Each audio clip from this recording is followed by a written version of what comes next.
Hallelujah. Yes, निकालें परमेश्वर के वचन से 4 अध्याय और पढ़ेंगे 4 का 2।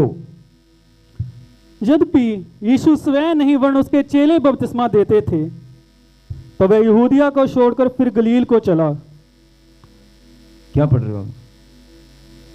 योना 4 अध्याय का मैंने बोला, अभी तो बोला ही नहीं मैंने कहा वचन तो मैं बोलूं। 46, सॉरी मुझसे गलती हुआ है। हाँ, 47 को पढ़ना है। मैंने 2 बोल दिया था, 47 को पढ़ना है, लेकिन उसके ऊपर एक हेडलाइन है, उसको पढ़ेंगे। राज कर्मचारी के पुत्र को चंगा करना।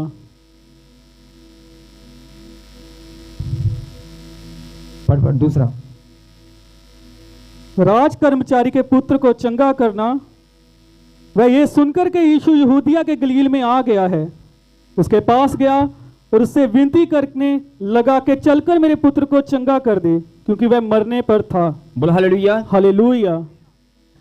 यूहन्ना नबी की किताब और यूहन्ना से 4 अध्याय और 4 अध्याय में 46 और 47 जहां पर वचन लिखा है, उसके ऊपर एक हेडलाइन है, राज कर्मचारी के पुत्र को चंगा करना। राज कर्मचारी यानी कोई राजा के पास कोई कर्मचारी था, कोई राजा के पास कोई काम करने वाला कोई व्यक्ति था। उसके बेटे की बात यहां पर बताई गई है कि उसकी चंगाई की यह घटना है, और राज कर्मचारी के पुत्र को चंगा करना यीशु मसीह के द्वारा। 47 में लिखा है 4 का 47, वह यह सुनकर कि यीशु मसीह यहूदिया से गलील में आ गया है, वह यह सुनकर यानी राज कर्मचारी, जो राज कर्मचारी था, राजा के पास जो कर्मचारी काम करने वाला था, जिसका बेटा बीमार था, वो यह सुनकर जब उसने सुना कि यीशु मसीह यहूदिया से गलील में आ गया है, यहूदिया से, मेरे पीछे कहें, वह यह सुनकर,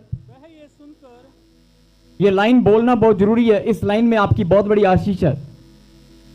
फिर से सुने, मेरे पीछे कहें, वह यह सुनकर कि यीशु यहूदिया से गलील में आ गया है, आ गया है, गलील में आ गया है। अपने होठों से बोलना है, आ गया है। बोलो आमीन। आमीन। उसके पास गया, जब उसको पता चला कि यीशु मसीह यहूदिया से गलील में आ गया है, वो उसके पास गया और उससे विनती करने लगा कि चलकर मेरे पुत्र को चंगा कर दे, क्योंकि वह मरने पर था। बोल हालेलुया। हालेलुया। अब बड़े ध्यान से समझने की बात है कि परमेश्वर यीशु मसीह यहूदिया से जब गलील में आया और राजा के कर्मचारी को पता चला, तो उसी टाइम उसने अपने जरूरी कामों को छोड़ दिया। अपने जितने भी जरूरी काम होंगे या कोई भागदौड़ में कहीं भी वो बिजी होगा, उसने फैसला किया, उसका विश्वास इतना बड़ा था कि मैं यीशु मसीह के पास जाऊंगा, क्योंकि यीशु मसीह जब जहां भी जाया करते तो बड़ी बड़ी भीड़ उसका पीछा करती। जहां भी यीशु मसीह जाते थे, भीड़ की भीड़ उसका पीछा करती थी और भीड़ की भीड़ चंगाई पाती थी। और यह सुनकर जब उसको पता चला कि यीशु मसीह आ गया है, यहां पर लिखा आ गया है, आया हुआ था नहीं, यीशु मसीह आया हुआ था नहीं, आ गया है।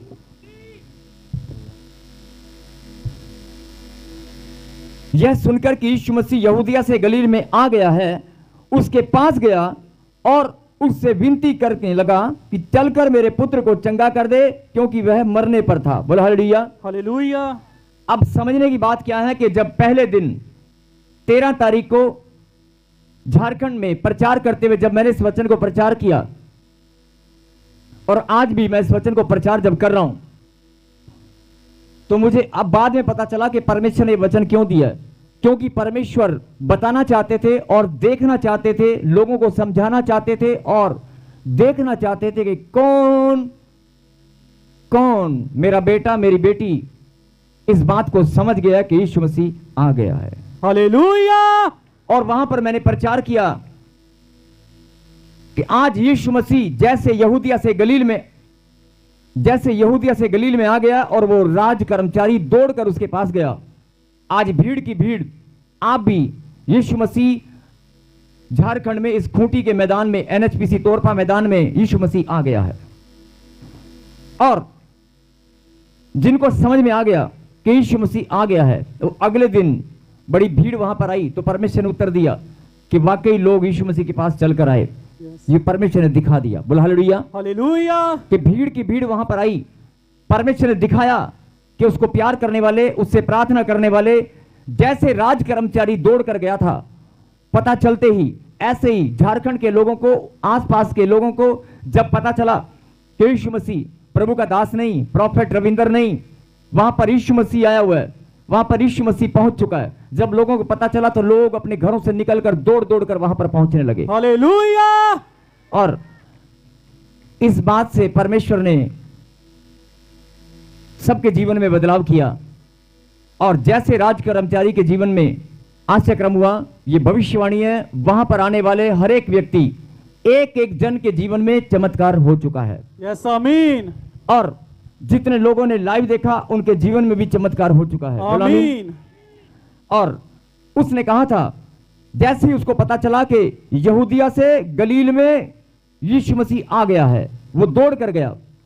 आप भी, आपको पता है हर संडे ताजपुर चर्च में यीशु मसीह आता है। यस आमीन। आप भी दौड़ कर आते हैं ना। यही बात परमेश्वर आज समझाना चाहता है कि जैसे वो राज कर्मचारी बुलाहट को पहचान गया कि यीशु मसीह उसे बुलाना चाहते हैं कि मैं अगर यहां, क्योंकि बिना परमेश्वर की इच्छा के कोई उसके पास नहीं आ सकता।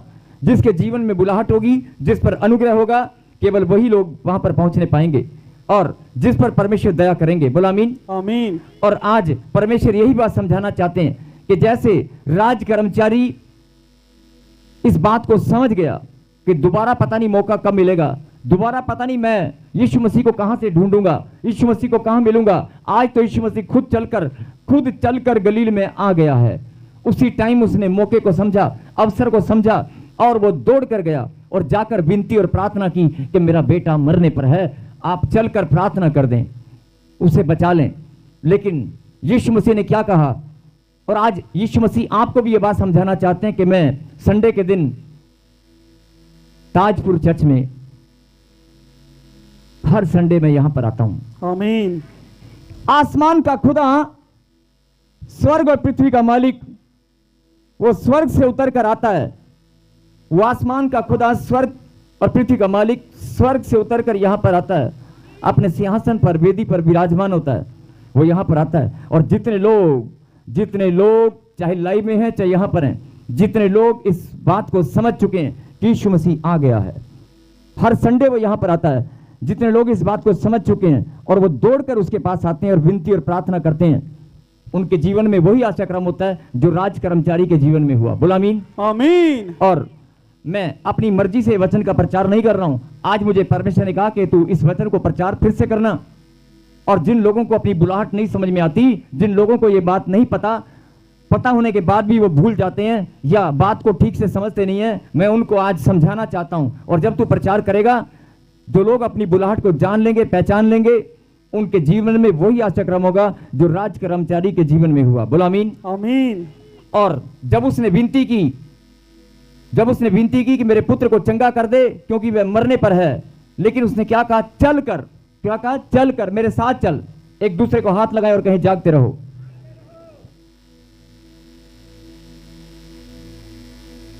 बहुत सारे लोगों को नींद आ जाती है, बहुत सारे लोगों को नींद आए ना आए, लेकिन आपका जागना बहुत जरूरी है, क्योंकि परमेश्वर गहरी बात समझाना चाहते हैं। बोला हालेलुया। उसने विनती करके कहने लगा कि चलकर मेरे पुत्र को चंगा कर दे। उसने शब्द क्या बोला? चलकर। आप मेरे साथ चलें। विनती की, मेरे साथ चलें। विनती क्या की?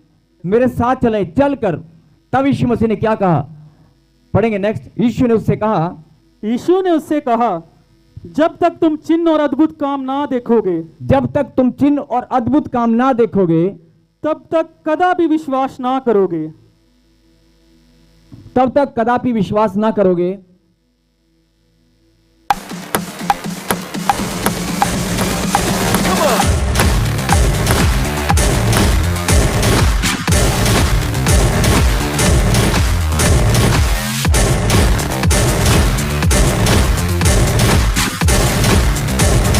विश्वास ना करोगे। फिर से रिपीट कर। यीशु ने उससे कहा, जब तक तुम चिन्ह और अद्भुत काम ना देखोगे। यीशु मसीह ने उससे कहा कि मैं जानता हूं तेरी फितरत, मनुष्य की फितरत, इंसान की सोच और उसके सोच का लेवल परमेश्वर अच्छे से जानते हैं। आज भी यही बात परमेश्वर समझाना चाहते हैं कि मैं जानता हूं कि अगर मैं चिन्ह और अद्भुत काम, चिन्ह और चमत्कार ना दिखाऊं, जब तक तुम अपनी आंखों से ना देखो तब तक तुम यकीन नहीं करते। और आज भी जैसे परमेश्वर ने राज कर्मचारी को कहा था, आज परमेश्वर आपसे बोलना चाहता है कि मैं जानता हूं आप यहां बैठे जरूर हैं, लेकिन हर एक के मन में भावना होती है कि मेरी गवाही बने। सामने वाले की गवाही बनी है, उसके घर में आशीष आई है, मेरे घर में थोड़ा ना आई है। ऐसे बहुत सारे लोग निराशा में रहते हैं। परमेश्वर उन्हें बताना चाहता है कि सुन ले मेरी बेटी, सुन ले मेरे बेटे, इस निराशा से बाहर आ जा। परमेश्वर ने जैसे राज कर्मचारी को कहा था कि मैं जानता हूं जब तक तुम चिन्ह और चमत्कार, चिन्ह और अद्भुत काम नहीं देखोगे तब तक यकीन नहीं करोगे, विश्वास नहीं करोगे। आज भी परमेश्वर ये बात तुम्हें बोलना चाहता है कि जब तक तुम चिन्ह चमत्कार नहीं देखते तब तक तुम्हारा विश्वास नहीं बनता। बोलो हालेलुया, हालेलुया। और फिर क्या हुआ? नेक्स्ट। राजा के कर्मचारी ने उससे कहा, हे प्रभु, मेरे बालक की मृत्यु होने से पहले चल। राजा के कर्मचारी ने फिर दोबारा उससे कहा, पहले एक बार क्या कहा था? चलकर, चलकर मेरे बच्चे को बचा ले और वो मरने पर है। लेकिन दोबारा फिर उसने क्या कहा? राजा के कर्मचारी ने उससे कहा, हे प्रभु, मेरे बालक की मृत्यु होने से पहले चल। उसने 2 बार कहा, पहले भी कहा चल, दोबारा भी उसने विनती की चल, और रिक्वेस्ट किया मेरे बच्चे के मरने से पहले चल, कहीं वो मर ना जाए।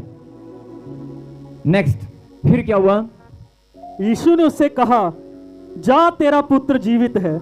उस मनुष्य ने यीशु की कही हुई बात पर प्रतीति की और चला गया। बोल हालेलुया, हालेलुया। 2 बार उस बंदे ने, 2 बार उस व्यक्ति ने, उस राज कर्मचारी ने क्या कहा? चल यीशु मसीह, मेरे साथ चल, मेरा बच्चा मरने पर है। यीशु मसीह ने कहा कि मैं जानता हूं जब तक तू चमत्कार नहीं देखेगा तब तक यकीन नहीं करेगा। उसने फिर कहा, कोई बात नहीं, लेकिन मेरे बच्चे के मरने से पहले चल। तब यीशु मसीह ने फिर एक बात कही। क्या कहा? फिर से पढ़ जरा, और इस बात को सब लोग अपने जीवन में रिसीव करें। यही बात परमेश्वर आपके अंदर देखना चाहते हैं। आज झारखंड वाले, उड़ीसा वाले, हिंदुस्तान के अलग अलग राज्यों से जितने भी लोग लाइव देख रहे हैं, देश विदेश की धरती से, जहां से भी, कनाडा से, इंग्लैंड से, जहां से भी आप लाइव देख रहे हो, परमेश्वर आप कितने भी दुख में हो, तकलीफ में हो, समस्या में हो, परमेश्वर आपके अंदर इस बात को देखना चाहते हैं। इसे रिसीव करें। यस, पढ़ फिर से। यीशु ने उससे कहा, जा, तेरा पुत्र जीवित है। उस मनुष्य ने यीशु की कही हुई बात की प्रतीति की और चला गया। यीशु ने उससे कहा, जा, तेरा पुत्र जीवित है। उसने अपने मुंह से क्या किया? वचन को निकाला, भविष्यवाणी किया। यीशु मसीह ने अपने मुंह से वचन को निकाला और भविष्यवाणी कर दिया कि तेरा पुत्र जिंदा है, तेरा पुत्र जीवित है, तेरा बेटा बिल्कुल जिंदा है। हालेलुया। और जैसे ही उसने वचन को अपने मुंह से निकाला, जैसे ही यीशु मसीह के मुंह से वचन निकला, उस राज कर्मचारी ने क्या किया? फिर से स्क्रीन पे दिखा वचन को, बड़ा कर। उस मनुष्य ने यीशु की कही हुई बात की प्रतीति की। क्या किया? सब लोग अपने मुंह से बोलें। उसने यीशु की कही हुई बात, कही हुई बात, फिर से बोले, कही हुई बात, मुंह से निकला वचन, भविष्यवाणी, भविष्यवाणी, कही हुई बात, कही हुई बात, यीशु की कही हुई बात, यीशु की कही हुई बात की की प्रतीति की। प्रतीति की। क्या किया? प्रतीति की। क्या किया? प्रतीति की। जो ऑनलाइन देख रहे हैं, सुन रहे हैं, उसने यीशु की कही हुई बात की प्रतीति की। फिर से बोलेंगे, उसने। ये लाइन जरा अपने जीवन में बोलना नहीं है, बोलने के साथ साथ शिक्षा को ग्रहण करना है। उसने यीशु की कही हुई बात की, यीशु की कही हुई बात की प्रतीति की। हे परमेश्वर, मैं भी आज आपके मुंह से निकले वचन की, आपकी कही हुई बात की प्रतीति करता हूं। हे परमेश्वर, मुझे बल दे, मुझे बुद्धि दे, मुझे सामर्थ दे। मैं जीवन भर आपकी बातों की, आपके वचनों की प्रतीति करने वाला बनूं। बोलो आमीन। आमीन।